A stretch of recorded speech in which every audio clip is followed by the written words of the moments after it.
Hello, everyone, and welcome back to the Challenge All-Stars 5 Rivals RHAP podcast for episode 7. I am Brian Cohen. Here's me, as always, is my co-host, Lasher. Ali, how are you? I'm giggling because I told Brian to take a breath before he hits record for the YouTube, and then I held my breath for some reason, and it was so long. You gotta hold it. It's Woo. tough. That's not easy. No, How are you? I'm good. I'm actually very excited to talk about this episode because a lot to talk about. A lot of fun stuff. Game is really busted open without even needing the Mark Long promotional tweet to do it. So here we are. A lot of things.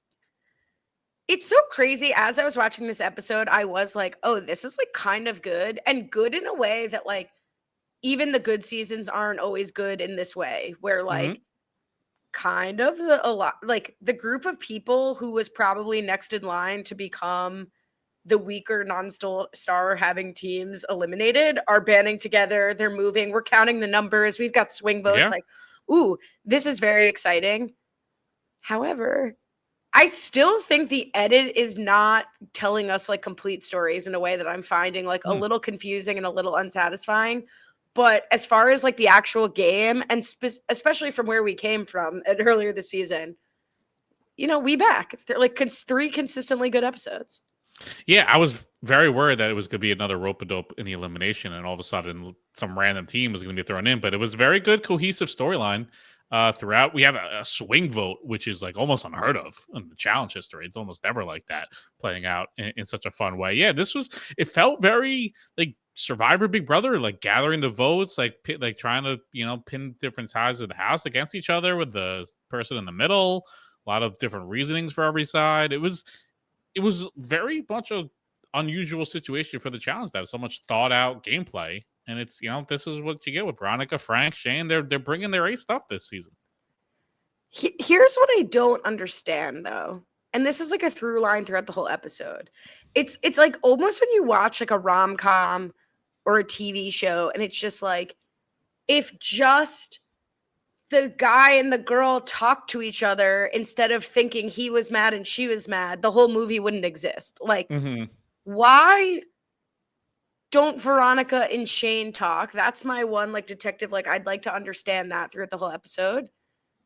And what is in it for Shane in general? Like, he has, in terms of him bringing his A game, like, he is the reason we have a decent episode because he's like flip to the Davon side of the house. But I just cannot understand in the lead up that is Shane is working with Veronica and Davon is working with Nany, why Shane becomes like a spearhead for the Nany and Davon side of the house against Veronica.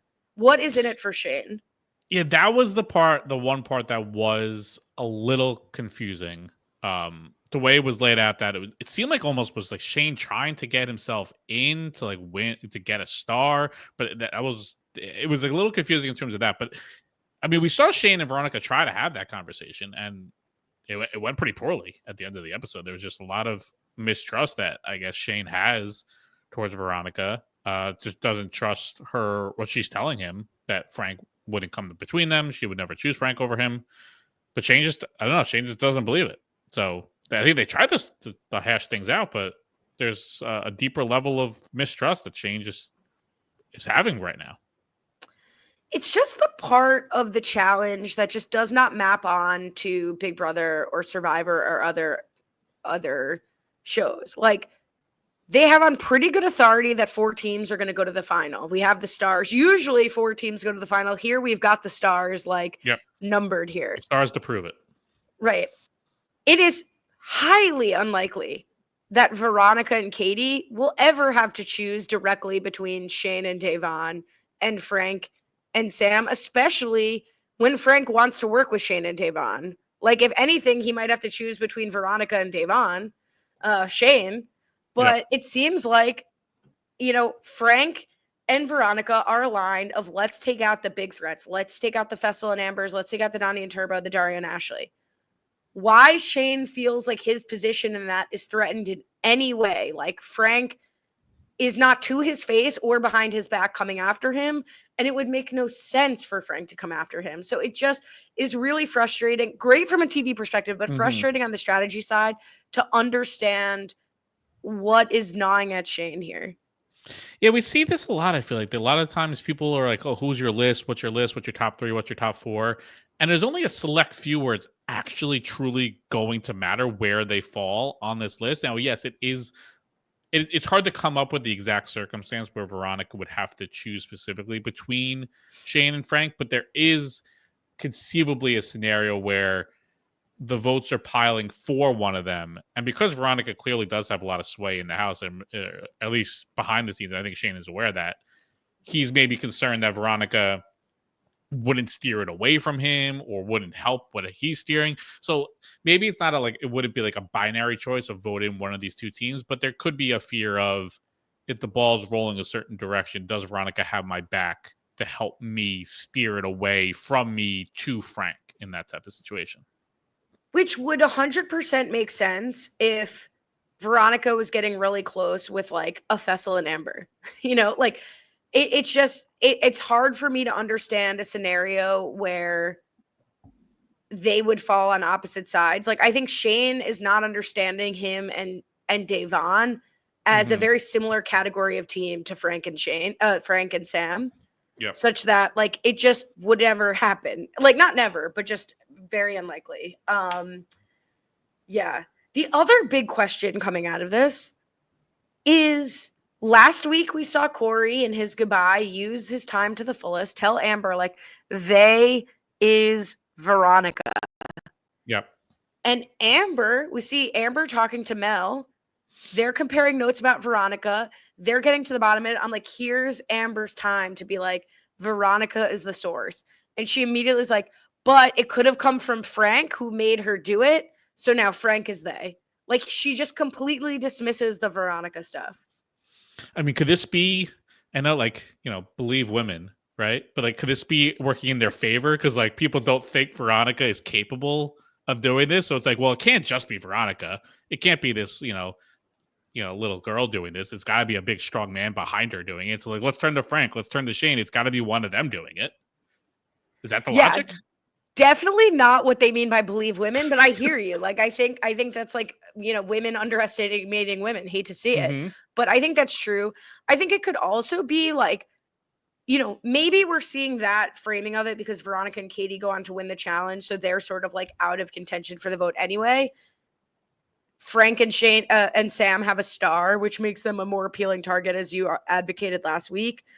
And I think a lot of people probably want Veronica and Katie around, want them in the final. So they're gonna, be results oriented about trying to pin blame. Oh, Frank's really close with them. Frank's the bigger threat, not these women we're not intimidated by. Not a good look. It is interesting though, as it's kind of played out. A lot of the teams are taking very safe shots through the season, getting out a John A and Beth, Sylvia and Kellyanne, when as non-physically threatening as Veronica and Katie are, it's amazing looking back on it. Maybe there was a lot of a big misstep. If you want to take the easy shot and get a team out, you probably should have taken out Veronica and Katie. I know it's appealing to have them around, so maybe you can beat them in a final, but they're clearly much more active and compelling social players than what's Beth gonna do? Is Beth really gonna be someone able to rally votes to get you out? Is Kellyanne really gonna do that? Maybe Sylvia, because she has the connections, but even John A doesn't have that much connections in this season. So if looking back on it, they wanted to take those easier shots. Veronica and Katie probably were the threat to take out, because they were such a polar opposite threat than you that you might as well, if you want to get a weaker team, let's get out not just the weaker team, but the strongest socially of the weaker teams, and that is clearly Veronica and Katie. Yeah, it's a great point. I'd be curious to understand what Veronica specifically's relationship was with some of the other people we didn't see her talk to directly, because Veronica is one of the OGs that has kind of, puzzlingly or not, stayed in the challenge proper pool longer than a lot of the others. Her and Darrell probably are the ones that bounce, and Anissa the most between the challenge proper and all stars. I wonder if she just, like, to your point about Beth's connections, like, had sufficient connections to avoid being consensus for those early votes, and then now has lasted long enough to, like, use her social game to, like, actually control the vote. Yeah, or you know Maybe what? good.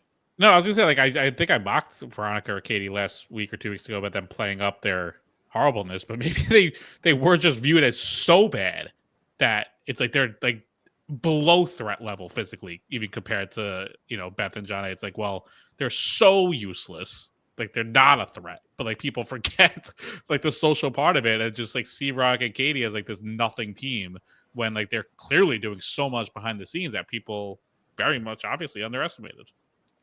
I'm out here saying it's because Veronica's social skills were so good. Could be that too. I'm sure it's a little bit of both. Yeah. Here's, as much as I was like, what's in it for Shane to go against Veronica?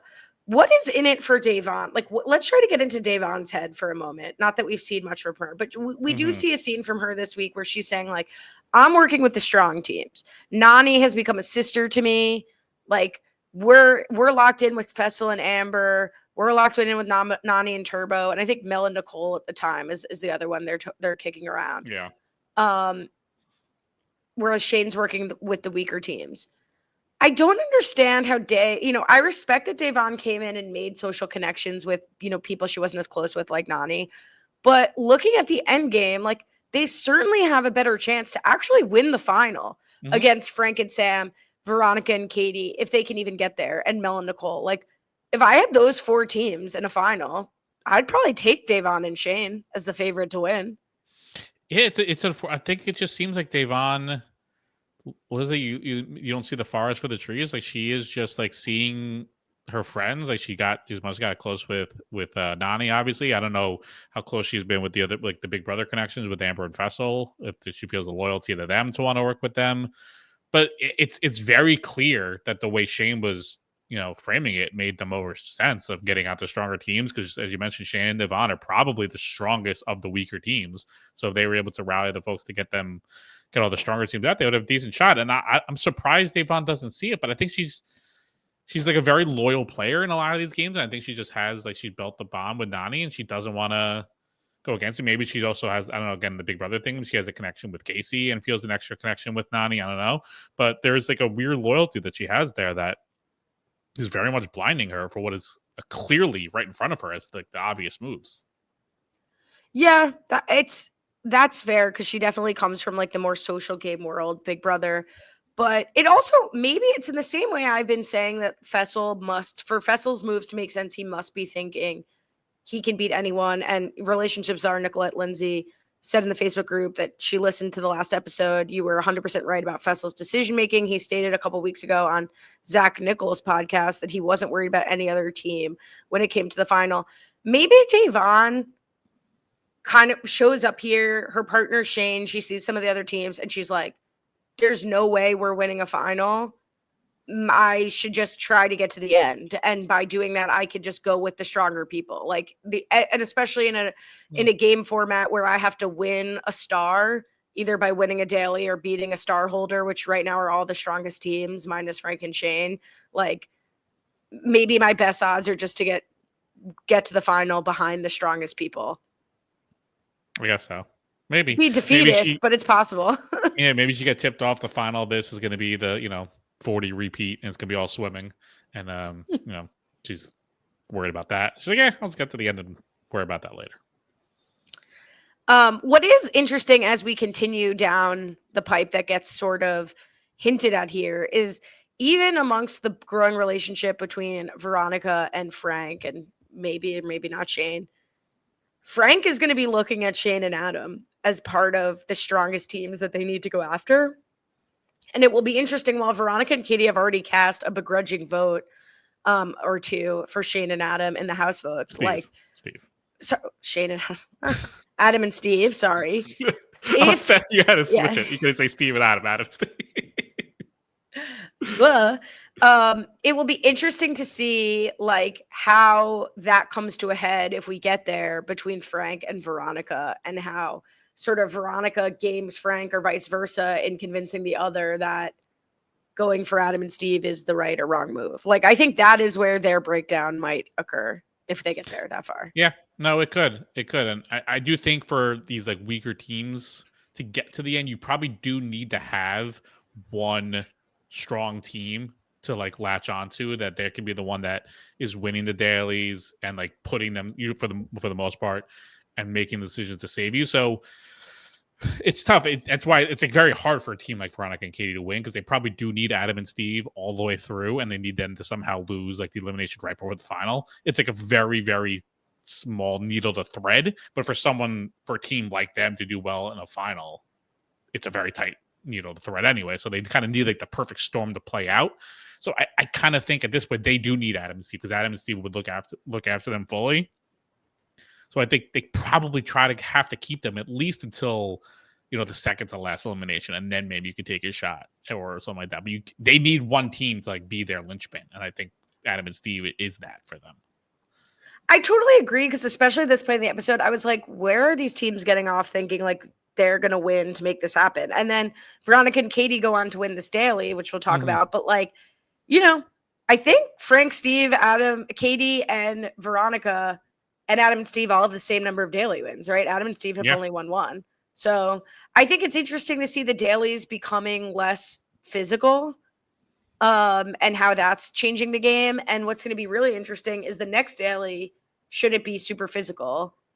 The way the game has shifted when Frank and Sam and Veronica and Katie have had power is huge, such that I think the biggest worry for those teams in keeping Adam and Steve has to be if Adam and Steve are the default house vote next week, if let's say Nany and Turbo win the elimination, if Adam and Steve are the house vote, I feel like they're very likely to knock on Frank and Sam or Veronica and Katie's door in a way that they wouldn't have if this like shakeup didn't happen over the last few weeks. So it's a delicate balance of like hiding behind your meat shield and not having to go against them when the other team gets power. Right. Which would be the death now probably for Veronica and Katie. But I don't know, with this type of elimination this week, they could have potentially won this one. So it's not truly that now. But yeah, I don't even know if Adam and Steve would be the easy vote next week. I think there's a lot of teams on their side that there's still some strong, like, as long as one of, like, if Nany and Turbo don't win, I feel like Nany and Turbo have a great shot to be the consensus house vote. So I think one of the other strong teams has to win. It'll be interesting. I think like I'm more excited about next week than even I was about this week.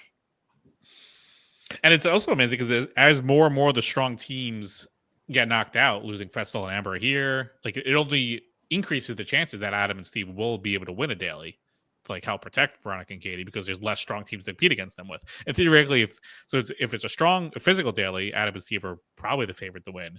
And if it's a more fluky, puzzly type thing, I feel like Veronica and Katie almost might be more favorites to win. So it kind of sets them both up to do pretty well in some of these dailies. Yep. All right. Well, let's talk about this daily. Yep. We'll get to it right after this. All right. We're back. Daily. Blow your mind. Each partner on opposite sides of a field have a series of analog clock keys, 3 to memorize. Once one of your partners thinks you have it memorized, they light it on fire. It goes kaboom.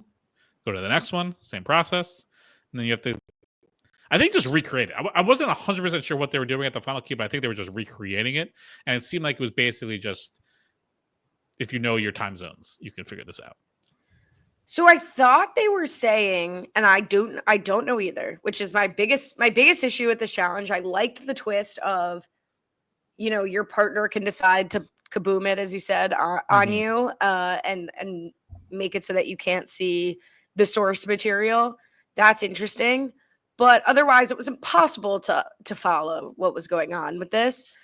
That said, I think they said the clocks were not set to the same times as what they were looking at. So, like, you have the LA time, and then you had to, like, just set the clocks based on remembering how many hours apart they were. So I wasn't sure if at the end they were actually recreating it, or if they were just, like, plus adding and subtracting the time differences. Yeah. Unfortunately, I can't add much insight. It was hard to tell exactly what they're doing. I did love the idea that one partner decides when to, make it go away for both teams, and the same with the second round with no talking. Yeah, it was a very fun twist on like a puzzle type thing, and then even love. I think didn't Dario do this in the first episode too, where he thought like, oh, if I just like go out ahead, it'll cause chaos for everyone. So to be fair to Dario, the first time he did it, it really didn't cause anything. I think people were like, what is this idiot doing running off? Here, it did set off a chain of reaction where I think 5 of the 8 teams plus them smashed their button the second Dario did it. And then it was just the 2 teams that probably have the most brains in the house, Katie and Veronica, and I think was it Shane and Devon waited to do it and kind of suss it out a little bit more. And they were the top 2 finishing teams with Katie and Veronica winning. But that was a fun, Dario seemingly got his little comeuppance there doing it this way. Yeah, ideally you get your comeuppance by it working, right? Where you feel the furthest along and you force everybody to fall and hit the button and then you win. I like it if you feel like you have no chance of actually figuring it out. Like it's a good Hail Mary move. It's a good callback to the challenge where like, yeah, they had to move like 8 or 10 balls. And he was like, we'll just run out of the gate with 1. And then it cost him a whole nother lap, like instead of the rest. It's the Dario brothers. It's what they do. They just have like one idea. They just run with it every single week. Yeah, Dario, big on early celebration, early finishing. But yeah, it was to me a classic All-Stars moment that some of the more like senior veterans are there. Like, I'm not worried about this guy. I know it's going to come down to accuracy. Yeah. And those are the top 2 teams who come the closest. Veronica and Katie win. I thought it was great. Like, again, I thought the challenge was kind of boring, but I liked the outcome. Yeah, the outcome was great. The setup was great. I wish they were doing a puzzle that we at least could understand a little bit more, but it was a very fun idea. Good idea, not so great execution, and a fun winner. What do you think about Veronica and Katie strategizing down to the level of, we think Amber and Fessel are most likely to beat Nany and Turbo, so we'd like the team most likely to win the elimination to come back to be the house vote rather than getting quote unquote blood on our hands? Yeah, it's obviously a great idea in theory, right? Because they're the ones most sticking their neck on the line outside of like the one swing vote being like Mel and Nicole, but they didn't know how that was going to play out. But they're the one team specifically saying a team. So ideally, you want your team to go home. It is also a big, you're trying to juggle a lot of different things. And this could have easily blown up in their face. And all of a sudden, like Adam and Steve are going in and they have to vote against, another strong, like a team that they don't want to go in. And the whole plan goes kablooey. Like we've seen bad things. That's my new phrase. I have a phrase. Yeah, I just have one word that I say once in the podcast, and I say it like 7 times. So it is kablooey this time. Well, kablooey, not to be confused with kaboom. Right. It's the cousin. It's the cousin. Variations. But like I feel like we've seen other teams in other seasons try to do so much, and it really blow back in their face. So it's amazing that it worked out for Veronica and Katie, that they kind of got the result that they very much wanted. Well, except that they put in Nany and Turbo, and Nany and Turbo come back. But I think they weren't expecting that. But this is how they wanted it to play out, thinking that Fessel and Amber, like they can't, it didn't go perfectly because but how they wanted it to do, they got what they wanted. And to that end, like, these people were born at night, but not last night. Like they know that you're setting up a total plan. Like You're not just Veronica and Katie aren't just saying, in a 4-3 vote, oh, I can't believe the house picked Fessel and Amber. I guess we'll put in Nany and Turbo in response. Like you're declaring which side you're on. If they want to go based on sides, they'll put you in. If they want to go based on who they want to see in a final, you'll be fine. And like I don't think it really matters. But I agree with you. Like in theory, especially early on in the game, good gameplay. Totally. Here's a question, which when we go to the other side, Nany and Devon are like, all right, who do we want to go against? That's who the house vote should be, assuming one of us is going to get thrown into an elimination. They mutually decide on Frank and Sam as the team they want to go against if they get voted in, probably because they're star holders, whatever. At least from Nany and Turbo's perspective, maybe. I don't know. Why would Devon, who presumably knows 1,000% she's not going to be the selection from Veronica and Katie want to sort of waste the team she wants to go again in the most. Does that make sense? Like, if Davon thinks Frank and Sam are the best people she can beat, she should not use them here when her partner's best friend is in power. Yeah, it's a good question, and it didn't even make sense with like Shane was pushing Frank and Sam. And I know like Shane and Frank have their beef, and obviously we see it play out with this conversation that Shane has with Veronica later on, but it seemed like Shane had a very clear mindset of like, we want to get out the strong teams. It works out well. You got Veronica in power. She can execute it on her end. It did feel like a disconnect that it shifted in Shane's mind to, all right, now actually I want to get Frank out because that's the bigger threat. My social standing with Veronica is the bigger threat than getting out Fessel and Nany or like getting one of the strong teams. And then that seemed like a disconnect in everything that Shane's been pushing for this whole season. Yeah, and I think it doesn't even fall again in the edit. Like, it would make sense maybe if Davon was pressuring Shane and Shane felt like he had to choose between his alliance and his partner, and like then he was like, well, I'm a little nervous about Veronica and Frank, so that will make me flip. It was like he's spearheading it. Davon shouldn't be motivated for Frank and Sam based on this conversation with Nany. Like, really, none of that makes sense. I feel like we're missing something. I just feel like, and we'll talk about the Frank, Shane, Corey of it all. I don't even think that's it. Like, I still feel like we're missing a big part of like the rationale here for Shane. Yeah, because we've seen both sides from Shane. We've seen Shane clearly saying we got to get the strong teams, and here it all plays out so perfectly to get out two of the strong teams, and it's like I don't know, whatever it is, but he seemingly was shifting to Frank. It didn't make any sense. And then like we go to the night out. You want to know what's going to be the biggest threat in your pecking order in your friendship with Veronica? Swinging the House vote, and then quote, once the House vote is done, we'll tell Veronica and Katie. Right. Like, you know what's going to piss Veronica off? Scheming against her when she's in power. And just, I'm sure maybe they played it up a little bit, but just a great clocking by Veronica. I feel like the only thing that I missed was I wish this was a Katie masterclass segment.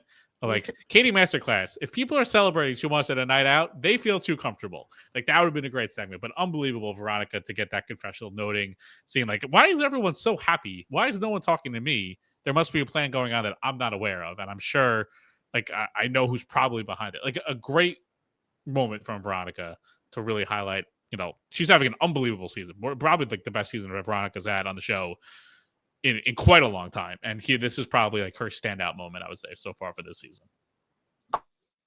And then it continues when she confronts Nicole.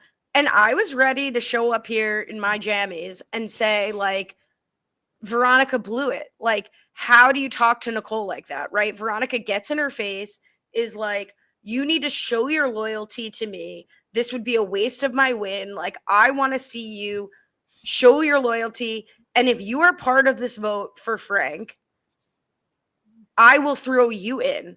Like, this is a textbook example of what usually does not work on the challenge. After especially Shane tells Mel and Nicole, like, you're good, like, you're not going in. We've got this paradise on the other side. Like, we're good. I cannot believe that Veronica pulled this off with the way she was talking to Nicole and then later Mel. Yeah, it's amazing it worked.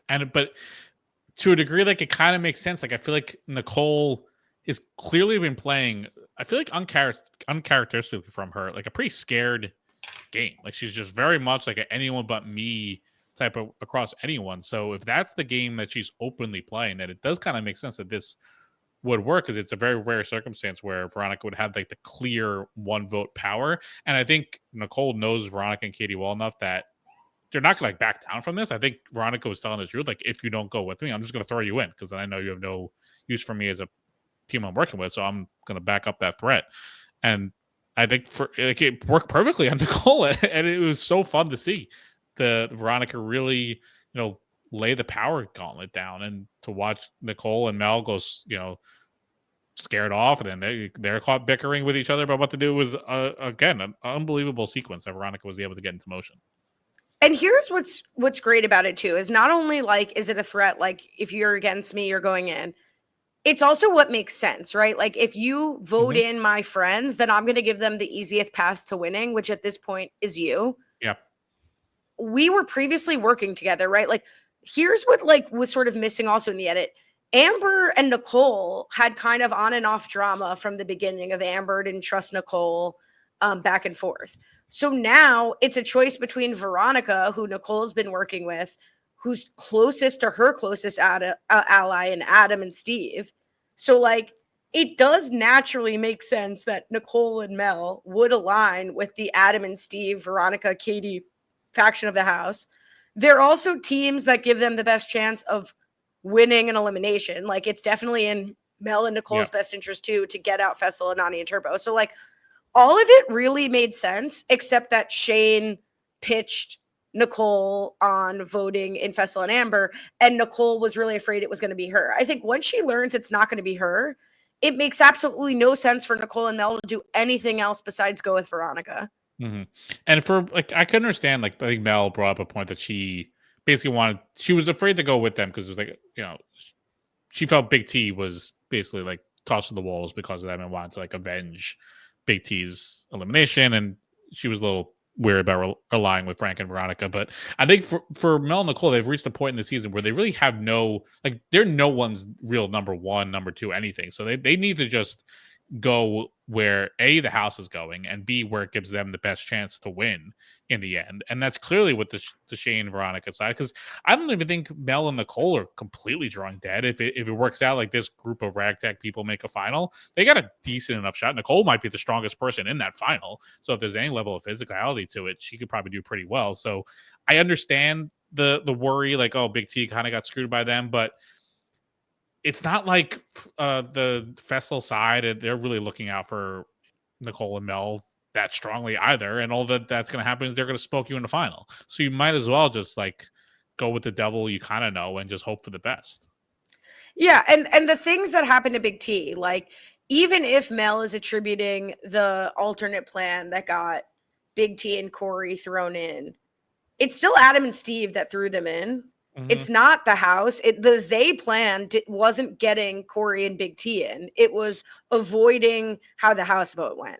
So and also like Mel has to appreciate that Big T's partner Corey had beef with Adam and Steve, Right. whereas Mel's partner has tight relationships with Adam and Steve and Veronica. So they're just in a different zone in this rivals format. It's not like every man for themselves and you and Big T, a shot against Big T was a shot against you. So I'm ultimately happy with how Mel, realized that, went along with her partner. Good on Nicole for like spilling blood and all of her social capital with her partner to get her on board.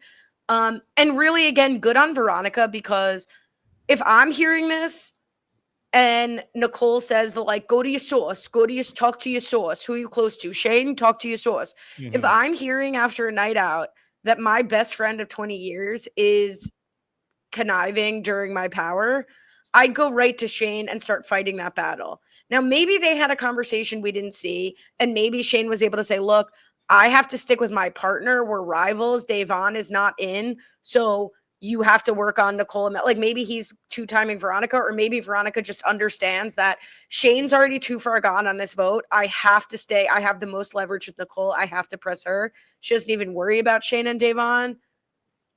Couldn't be me. I'd be out there wasting all my time with my friend. Mm-hmm. Mad respect for Veronica for focusing on the most likely to flip in Nicole and Mel. Yeah, she nailed exactly who to focus on, which team was the clear one to threaten, which the clear one to push. Like doing this to, Ashley and Dario, like whatever. That's not like the move to do. Like she nailed exactly who to get the vote to do it and what she needed to do, and it worked perfectly. It's going to the house vote. Amber insists that she get an opportunity from TJ to confront the It's flop Tina. Like this just did not hit the way Amber thought she was hitting. Yeah, and so yes, in the sense that in that moment it didn't, but I do. If they had won the elimination, like they're still in the house, like this clearly, it does seem like this is bothering Frank, and it does seem like it's setting off a chain of events that may cause irreparable damage between the Shane, Frank, Veronica trio, that it would make it hard for them to work together. So like, yes, in the moment it didn't really work, and she's not gonna be able to see the fruits of this labor now that she's eliminated. But it does seem like it might be like the key igniting match that sets Frank off to no sense of return. Yeah, and if her goal is to flip the votes on Frank and Sam, like people of the house who I'm not working with, Frank is the they, Frank is the rat, Frank is the mole. Good, good attempt. I like that she's like, especially it ends up being her or Frank and Sam. So good on her for trying to swing this. I think what's hard for me with Amber is she's right for the wrong reasons. Like she is right that Frank is the snake. She is right that Frank is kind of puppeteering the house, but she's wrong in that Frank didn't kind of control the whole thing that flipped the house last week.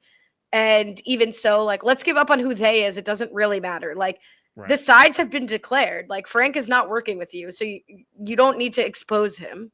Mm-hmm. There's also many theys. Like, everyone's doing their own thing. Everyone's planting seeds. So, sure, in one degree it's Frank, but in another degree it's Veronica. Sometimes you're the they. Sometimes you're the they. Mm-hmm. They're the you. No. I don't really think the votes were that big of a surprise. We do get a little bit of a payoff of what we talked about last week, where Ashley does end up voting in Amber over Frank and Sam, but it's kind of a womp womp, like nobody really, not even Amber, can really fault her for that vote. Yeah, I mean, if Amber was expecting or not expecting Ashley to do it for this vote, that's a fool's errand. It is quite unfortunate we just got the cut from last week and it's immediate turnaround for Amber, who once again just can't catch a break. But I mean, she's not gonna, in a true like split house situation, Ashley's not voting in Frank. Obviously she should have did it before when it was, an obvious who was going in, but she's not gonna do it here. I think it's evidence that they miscalculated who the target should be in Frank and Sam. Like maybe the target should have been Nicole and Mel, because maybe then you have like Ashley and Dario would vote with you. If you didn't pick her like number one ally. So tough to count on that vote. I depends who you could trust more, Nicole and Mel versus Ashley and Dario. Yeah. Or it worked out that Veronica, didn't like work out that because Nani and Turbo went home or won. But would that have been the easier house vote? Obviously, it still worked out that Fessel and Amber were voted in, but like, would it have been easier to make Nani and Turbo the house vote instead? For who? So sorry, I meant like Fessel and Amber targeted the wrong person in Frank and Sam. Yeah, so they should have targeted a different person. Like if they wanted to avoid seemingly a pretty close vote with just like Mel and Nicole, like seemingly pretty torn to the end. Like, would it have been easier to get the house all behind voting in Nani and Turbo instead of Fessel and Amber? I don't think the whole house would have been in unison. Do you mean like should the Veronica Frank side have picked Nani and Turbo? So like for the Mel vote? Would Shane show like the house for Frank and Sam, like it would have still been Nani and Turbo. Fessel, I guess the votes would have been the same, because I don't think that Shane and Devon were going to vote in Nani and Turbo anyway. So I guess the votes wouldn't have shifted if they tried to do a different house vote. Yeah, I think the sides of the house have finally realized, like, the conversation we see Devon and Nani having. We had Fessel having this conversation last week. Like, when the other side's in power, we've got to put in a team that we're willing to go in against in the house vote. So I don't think any of the quote unquote strong team alliance would have put in Nani and Turbo, because they would have been like, then I'm going to be the vote from the winners. I just think maybe Fessel and Amber could have leveraged the Ashley Dario vote by putting Nicole and Mel up, given the lack of relationships between Nicole, Mel, Ashley, and Dario. And they basically said, like, we're forgoing Ashley and Dario's vote with us because we're picking their best friend. Do you think, did the house not know where Mel and Nicole were going? Because it is surprising that Shane and Devon were on the wrong side of the votes. Like, if they knew Mel and Nicole were voting Fessel and Amber, it's surprising they would have just like jumped on board rather than being the outlier. Yeah, I don't know, especially since this episode started out with a conversation of like Ashley and Dario, like who flipped the vote last week. So, maybe they really didn't know what Nicole and Mel were going to do. Maybe that conversation between Nicole and Mel happened like right before the house vote that they flashed back to. And that's what makes me think that maybe Shane and Veronica did talk in a way in a unaired conversation where Shane was like, Davon's gonna cast this vote. You have the votes anyway. I don't want to like start a fight with Davon, and I'm not working with Frank. Like maybe Veronica was already aware of where Shane and Davon's vote was gonna go. Yeah, it's possible. Let's talk about Frank's little eruption because, well, I'll ask you first what you make of it. Is this vintage Frank, as Shane accuses him of being?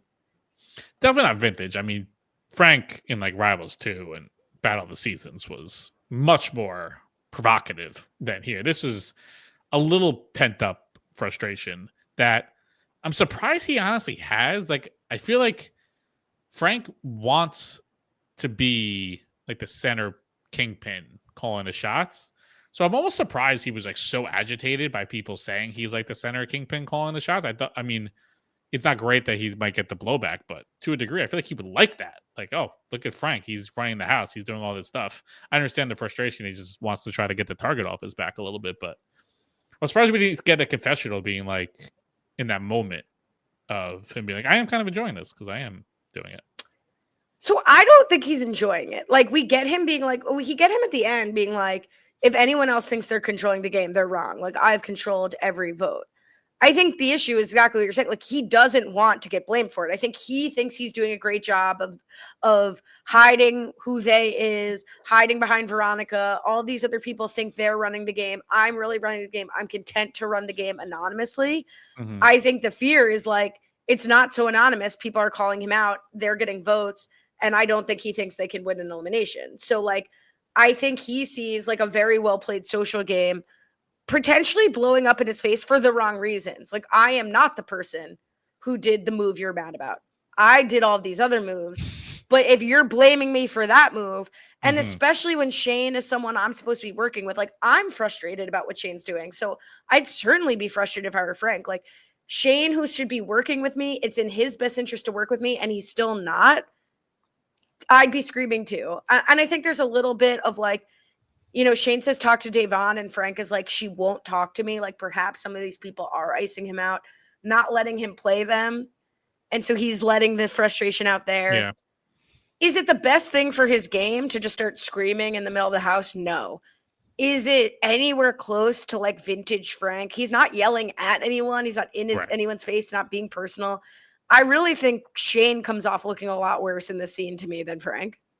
I feel like the conversation that really needs to happen is like we need like the Frank and Shane sit down of them trying to get on the same page, because Veronica could probably only do so much to get to work with them individually, and honestly the more Veronica probably does will probably only create more of a wedge because each of Shane and Frank will think she's choosing one or the other over themselves. So it's the Frank and Shane conversation that needs to happen, because they really are so mutually beneficial for each other, and they probably could continue to run circles around some of these other people if they were able to get their heads together, but they just cannot. Maybe Frank's taking for granted that Shane is just automatically working with them because one, it makes sense for his game, Shane's game, and two, he's got the relationship with Veronica. So maybe if I could fault Frank for something, it's not fostering enough of his own relationship with Shane and making him feel included in the plan, and instead he's just an assumed vote. And you do have to play people's egos. Like Frank wouldn't go along with that either. So maybe that's what Frank could be doing better. But it would irritate me. I'm irritated. I'm activated now. All right, Lindsay Hubbard. Yeah, don't activate me. A very cute moment for Katie and V celebrating, like, Teflon Donnas, like, who's coming for them no matter what happens. It's a beautiful thing. And to your point, no rope-a-dope. They go kablamo and vote in Nany and Turbo. Yep. Nany comes in. They're playing scratch off for the elimination, where you have to, using a coin, scratch off and reveal an image and recreate it in your puzzle. Big flaw, I would say, in this one is I don't think you actually needed to do much scratching at all, because the puzzle is a puzzle. So it only fits together one way. So I don't think you need the back of the box to do the puzzle. I think you could have just done the puzzle, which I feel like they all kind of realized at a certain point. Yeah, we needed the old TJ's eyes from season 40 or the Ryan Kehoe Memorial two-sided puzzle, like where there were multiple ways the piece, like let's say they were double-sided and like one side had Veronica's face in a part and one part had Turbo's. And it's like you had to scratch off the portion to see which piece went which way. Like that's the only way this scratch off thing would have mattered. Otherwise, right, we see them scratch off like a third of it and just run and start doing the puzzle. And the problem is we kind of just did this in the daily when they had to slide down with the mud. And even that was like better executed because that you did need to slide down and reveal, and some of the things they were guessing were wrong. So that was a better executed version of this. And this was in an elimination. And it sucks because I know they're supposed to plan out these eliminations ahead of time, and we want to see, it's got to be pre-prepared. But for all like the tinfoil hat people, where are you for this week? Why can't they rearrange this? And like this was probably the best physical matchup we were going to have all season, to have Turbo versus Fessel, Nani versus Amber, like two really fun physical pairings that we could have had. Like, where's the conspiracy theories to get a physical thing here? That would have been so fun to watch these four go at it. Would have been like pretty evenly matched in different things. Would have been so fun. And instead they're, playing the scratch off card. What's the most physical elimination we've had, right? We had like the polls where they had to fit in small spaces. I don't think there's been a single one where we had the water literally touched each other. There's been no touching, I think, in elimination. Because you can't, right? You can't have co-ed and single sex pairs in like a physical, like nobody wants to see Fessel against Kellyanne in a hall brawl, like. Yeah, but that's why it's like, let's, don't break at glass me in case if we have when you have a man-woman versus man-woman pairing, like break glass, and here we go. Let's get pole wrestles. Just like, how much setup do you need for that? You just draw a stupid line in the circle and grab something and toss it in the center and just say, go fight for it. They just do that. Yeah, I'm looking at we talked about pole position. We had the spool of rope where they had the puzzle. They had to hold the rope. Okay. We had the water, which, by the way, nobody ever followed up on the Ashley M tinfoil. Why your tinfoil hats are out. I did not hear any follow-up besides like some people like agreed with you. Like, and I don't see anyone from the show like calling out the idea that Ashley M quit the show. I'd like to see that. Then we had the number barrels with Devin and Leroy, and then the spinning top. Yeah. So like, we really haven't had anything. I guess the barrel numbers were physical because they had to move on the barrel's core strength, but nothing really physical. This could have been it though. Such a shame. This could have been it. All right, so Nani and Turbo win. Very Fessel surprised. and Amber are out. Very surprised. Were you? Just from like an edit perspective, it just seemed like there was so much more to Fessel and Amber's. It just seemed so much more involved. Obviously, like they've won more, so they've just been more involved. But I was fully expecting Turbo and Nani to go home because they just haven't much storyline. There's not much going on with them. I was stunned that they pulled it off and won. See, that's interesting. I thought Nani and Turbo were going to come back because we just hadn't seen anything from them that episode besides Nani being like, I'm playing for me and my fiance to get married. But then I was like, well, maybe Turbo, did something weird and they've under-edited him this season or something. But yeah, Fessel and Amber kind of go out with a lot of unfinished business and not a lot of fanfare. Turbo inexplicably angry, just the idea that he had to go down, so he like breaks a camera. Not that inexplicable though. Not that inexplicable. It's pretty inexplicable to win and then break a camera because you're angry about it after the win. Yeah, well, not the great, but like the former mentioned Zach Nichols is one to do such a thing. It's inexplicable to do like but it's funny because like looking ahead at like the preview, when I saw the scene of like Turbo getting Nani yelling at Turbo, I should have been like, oh, right, of course they're not going to lose because that scene was like all over the opening trailer and I haven't seen that scene yet, so that has to happen. So now they can go home. Now we've seen that scene, so maybe they'll go home next week because now we've seen it. Interesting. Let's also get to a little social media sort of as we close out this episode with Shane and Veronica's confrontation. Shane says like you ran with Frank to Frank with information. Did we see that, or that's just like implied? It's either implied or it's just all in Shane's head. Like I think there's just like Shane and Frank are like gassing each other up about the things they're each of them doing like to Veronica, and a lot of it's just not happening. Yeah, it's just like, I think with that, it's like, well, there was never information that would have been like anti-Shane shared with Frank. I think Veronica also thinks like we're all on the same side, or at least you're all on my side. Also, my battery might die soon, so if I leave, Okay. just end the show. Alrighty. But this has been heating up on social media this week. So Shane on Instagram posted a clip of him with the little like Theragun type thing, and of the clip of like, oh, it's Frank from 12 years ago. And he wrote, kind of can't wait till Wednesday, tilted laugh cry emoji. And Frank on his Instagram, like, quote tweeted it, took a screenshot, and then wrote over it, can't wait for which part?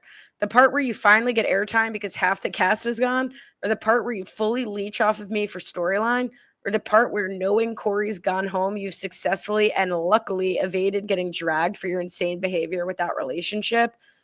Emoji, exclamation point, question mark, alert emoji.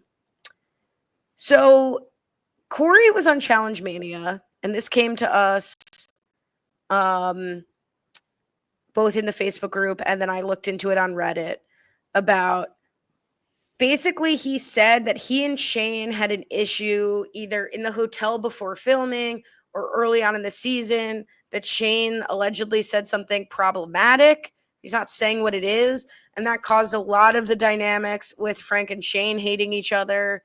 It caused dynamics between Corey and Shane. There was also allegedly a hookup between Corey and Shane. It is unclear to me at this time when that occurred, either at the hotel or during the game. And Corey apparently said that he was like interviewed about it during filming, but that they did not show it in the edit. And it does feel like, to the extent something happened like that, we are missing it for sure. And then interestingly, Corey Lay deleted his Twitter. Like, he cleared all of his posts, and it says, I don't use this app anymore. And I was like, is this the same Corey that him and Adam were mixing it up? But so I did try to find more information. Not much information is available at this time. I'm sure as this week progresses and we get Shane's interviews and everything else, like perhaps more will come to light. Yeah, Corey's very much a Twitter guy, so surprising that be no more. Unless he just like deleted and moved to Blue Sky. We can check over there. Well, you would have to be covering that beat.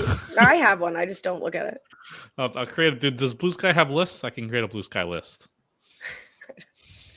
Your guess is as good as mine. Okay. So the last piece of information comes from another Corey, and you put one of his other tweets in a group chat, but I grabbed this tweet before and it cracked me up. He said, I heard the rookies on season 41 are Z emoji, sleeping emoji, sleeping emoji, sleeping emoji, sleeping emoji, yawn emoji, yawn emoji, yawn emoji, yawn emoji. If you come on the challenge in bold caps, you better bring that ish in all caps, pop champagne emoji, silhouette talking emoji. TYB vibes or Lavender Ladies energy. We want entertainment, people. I'm sorry to say, though nobody entertains better than the OGs. Hashtag Challenge 41.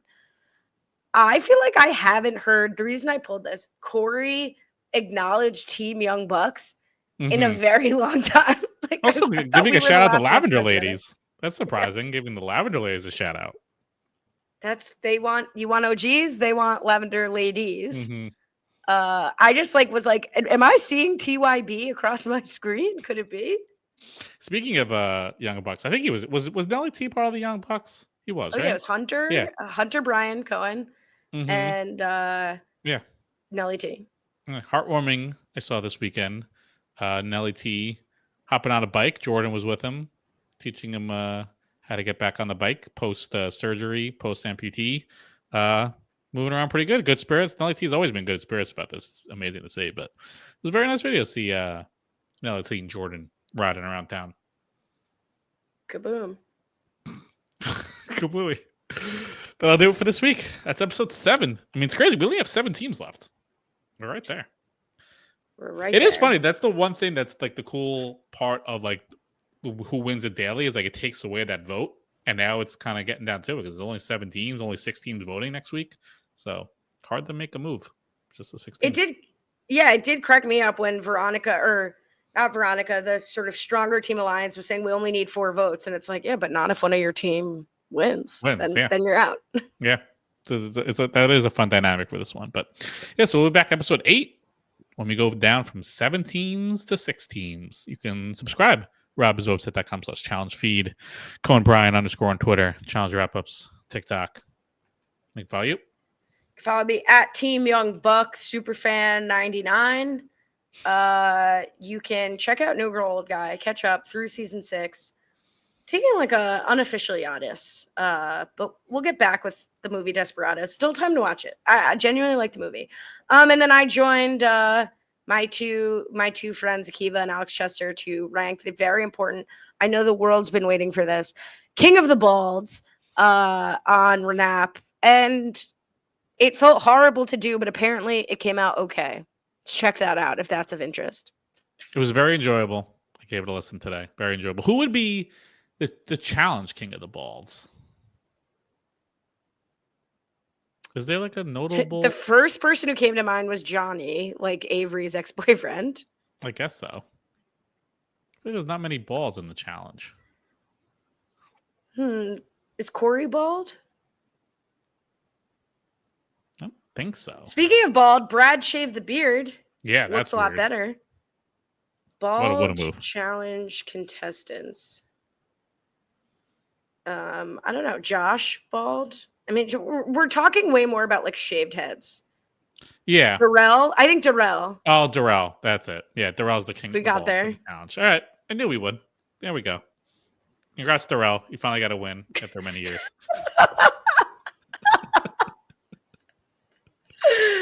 All righty. We'll be back next week. Till then, have a good one.